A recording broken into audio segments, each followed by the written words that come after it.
নমস্কার বন্ধুরা, সবাইকে শুভ সকালের অনেক অনেক শুভেচ্ছা জানিয়ে রোশনাইয়ের আজকের পর্বের রিভিউ আমি শুরু করছি। শুরুতে আমরা যেটা দেখতে পাচ্ছি যে কালকে আমরা দেখেছিলাম গতকালকে যে প্রতিজ্ঞা সুতার বলে মেয়েটি ডান্স পারফরমেন্স করেছিল।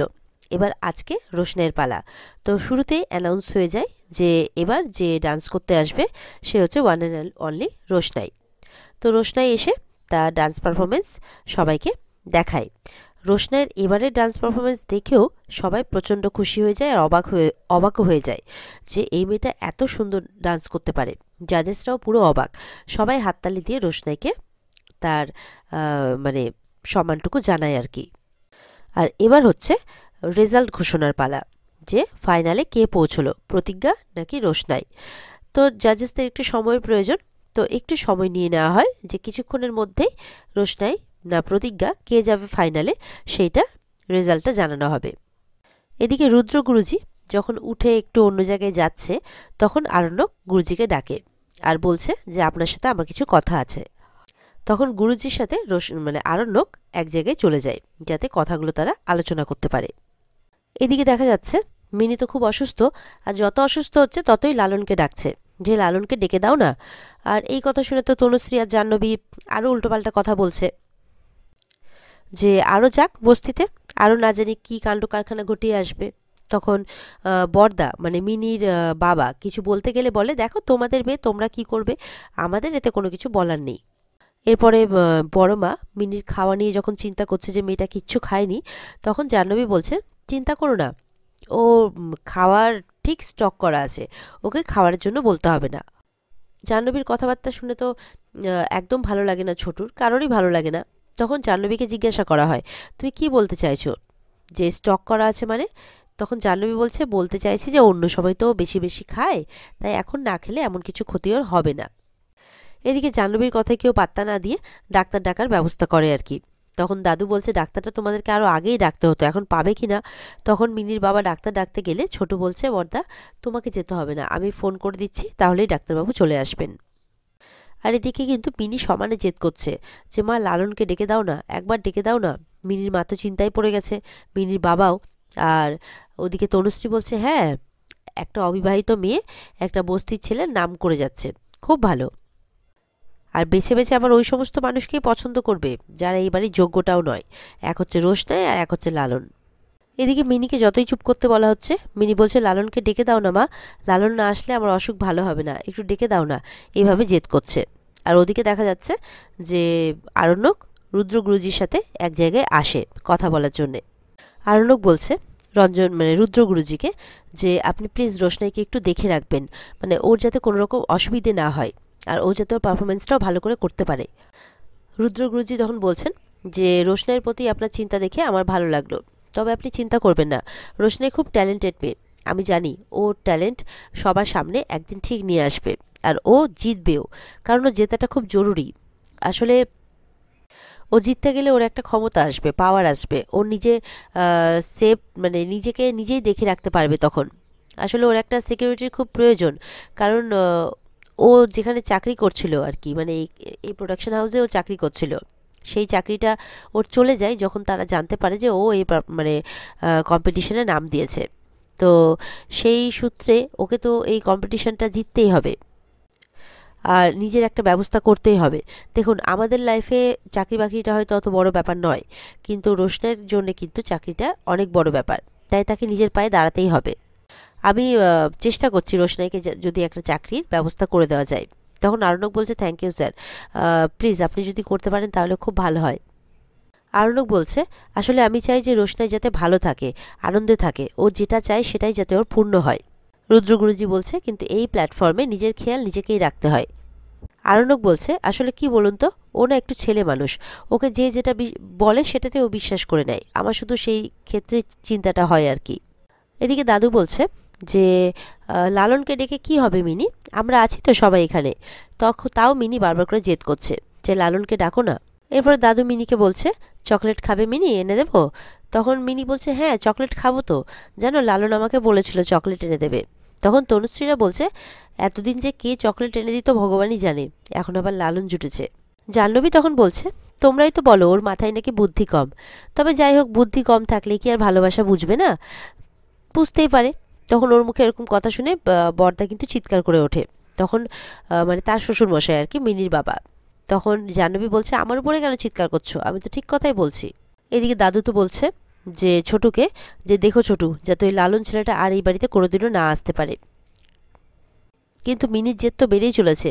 না, লালন আসবে। যদি লালন না আসে তাহলে আমি খাওয়া দাওয়া সব কিছু ছেড়ে দেবো, আমি কোনো কিছু করব না। তখন তো মিনির কথা শুনে সবাই আস্তে আস্তে আরও চিন্তায় পড়ে যায়। এদিকে আরণ্যক কিন্তু বারবার করে রিকোয়েস্ট করছে, স্যার প্লিজ আপনি রোশনাইকে দেখে রাখবেন। দেখছেন তো আদিত্য কাপুরও কেমন করে পেছনে পড়ে আছে। তখন রুদ্রগুরুজি বলছে, হ্যাঁ আদিত্য পেছনে পড়ে আছে ঠিকই, ওর মনে হয় রোশনাইয়ের প্রতি একটু ইন্টারেস্ট আছে, সেই কারণেই ও ওকে সাপোর্ট করছে আর কি। তারপর রুদ্রগুরুজি রঞ্জন গুরুজির কথা বললে তখন আরণ্যক বলছে, হ্যাঁ আমি সেই ব্যাপারেই আপনাকে কিছু কথা বলতে চাই। বলে, তাই? তুমি রঞ্জন গুরুজির ব্যাপারে কথা বলতে চাও? বলো। তাহলে এটাও জানো নিশ্চয়ই যে রঞ্জন গুরুজি কেন রোশনাইকে এতটা ঘৃণা করে। বলছে, প্রথম দিনই তো আমার সামনে রোশনাইকে চিনতেই চাননি। রুদ্র গুরুজি বলছে যে এই রঞ্জন প্রসাদের এত কিসের শত্রুতা রোশনাইয়ের সাথে? আরণ্যক, আমাকে প্লিজ এই রঞ্জন গুরুজির সত্যিটা বলুন। এরপরে রুদ্র গুরুজিকে ফাইনালি আরণ্যক বলেই দেয় যে রোশনাই হচ্ছে রঞ্জন প্রসাদের মেয়ে, মানে রঞ্জন গুরুজির মেয়ে হচ্ছে রোশনাই। তখন তো এটা শুনে রুদ্র গুরুজি অবাক হয়ে যায়। মানে কি বলছেন আপনি? আরণ্যক বলছে, হ্যাঁ এটাই সত্যি, আনওয়ান্টেড চাইল্ড রোশনাই। আর সেই জন্যে উনি কোথাও এই কথাটা স্বীকার করেননি যে রোশনাই ওনার মেয়ে। আর এই সত্যিটা যাতে বাইরে না আসে সেই জন্যই রোশনাইকে উনি এতটা দেবে দেবে রাখেন। আর রোশনাইয়ের উপর চাপ সৃষ্টি করেন, ওকে অপমান করেন, যাতে রোশনাই উপরে উঠতে না পারে। রুদ্রগুরুজি বলছেন, কিন্তু কেন উনি এরকমটা কেন করছেন? রোশনাই তো ওনার নিজের রক্ত। তখন আরণ্যক বলছে, আপনার কি মনে হয় এর পেছনে কোনো কারণ নেই? এর পেছনে অনেক বড় ঘটনা আছে, আমি সবটাই আপনাকে খুলে বলছি। এদিকে তো মিনি বলছে যে একটু লালনকে ডাকো না, আমি ওকে খুব ভালোবাসি। ও আমি ডাকছি জানলে, আমার অসুখ করেছে শুনলে ও ঠিক আমার কাছে আসবে, তখন আমার অসুখও ভালো হয়ে যাবে। আর রোশনাই জানলে রোশনাইও চলে আসবে। আমি রোশনাই লালন দুজনকেই খুব ভালোবাসি, এইভাবে বলছে। তনুশ্রীও তো বলছে, হ্যাঁ ভালোবাসার আর লোক খুঁজে পেলে না, ঠিক যারা এই বাড়ির জন্য অযোগ্য তাদেরকেই তোমার ভালো লাগে। জাহ্নবী বলছে, হ্যাঁ ওদিকে তো সেই মুম্বাইয়ে কম্পিটিশনে নাকি রোশনাইও আছে। এই গরিমা মেয়েটার না কোনো শান্তি নেই গো জীবনে, যেখানে যায় সেখানেই রোশনাই চলে আসে। আবার এই বাড়ি থেকে যদি তাকে ইন্ধন জোগানো হয় তাহলে তো আরও মুশকিলের ব্যাপার। তখন মিনির বাবা বলছে, এই যে তোমরা এই সমস্ত অহেতুক কথাবার্তা আলোচনা করছো, কোনো কি লাভ হচ্ছে? ইন্ধন এই মানেটা কি ওই মিনি বোঝে? তখন জাহ্নবী বলছে, এমনি তো সব কিছু বোঝে, আর ইন্ধন মানে বুঝবে না? এদিকে আরণ্যক এবার পুরো ঘটনাটা রুদ্রজিকে এক্সপ্লেন করতে শুরু করে। বলছে যে রোশনাইয়ের মায়ের নাম হচ্ছে সুদর্শনা, তিনিও একজন খুব ভালো ডান্সার ছিলেন। এই রঞ্জন গুরুজি আর সুদর্শনা ম্যাম দুজন মিলে একসাথেই বিভিন্ন শো করতেন। আর এই করতে করতে দুজনের মধ্যে বেশ সম্পর্কটা গভীরও হয়, তারা দুজন দুজনকে ভালোবেসে ফেলে। আর ভালোবেসে তারা লোকের পরোয়া না করেই গান্ধর্ব মতে বিয়ে করে নেয়। এরপরে যখন তিনি জানতে পারেন যে সুদর্শনা আন্টি প্রেগনেন্ট, তখন সমস্ত সম্পর্ক ছিন্ন করে দিয়ে রঞ্জন গুরুজি সেখান থেকে চলে আসেন। আর এদিকে যে আপনি সুরঙ্গমা মুখার্জিকে দেখছেন, সুরঙ্গমা মুখার্জি হচ্ছে সুদর্শনার দিদি, নিজের দিদি। এই কথাটা শুনে রুদ্রজি আরও অবাক হয়ে যায়, বলে, হ্যাঁ সেই অর্থে রোশনাইয়ের মাসি হচ্ছে সুরঙ্গমা ম্যাডাম। আর তিনিও একজন ডান্সার, আপনি খুব ভালো করেই জানেন। আরণ্যকের মুখে এই কথাগুলো শুনে তো অবাক হয়ে যায় রুদ্র গুরুজি। সুদর্শনা আন্টি আর সুরঙ্গমা আন্টির মধ্যে যথেষ্ট কম্পিটিশন ছিল এই নাচ নিয়ে। আর সেই জন্যই সুরঙ্গমা আন্টি মানে উনি কখনোই চাননি যে সুদর্শনা আন্টি মানে রোশনাইয়ের মা তার থেকে আগে বেরিয়ে যান কম্পিটিশনে, মানে সুদর্শনা আন্টি জিতে যান, এইটা উনি কখনোই চাননি। আর এই রঞ্জন গুরুজির সাথে সুদর্শনা আন্টির সম্পর্ক সুরঙ্গমা ম্যাডাম কখনোই, মানে সম্পর্কটা সুরঙ্গমা ম্যাডাম আর কি সহ্য করতে পারতেন না। সুরঙ্গমা ম্যাডাম সুদর্শনা আন্টিকে অনেক অপমানও করে, যদিও আমি জানি না যে সেখানে কি হয়েছিল, আমি এটা শুনেছি।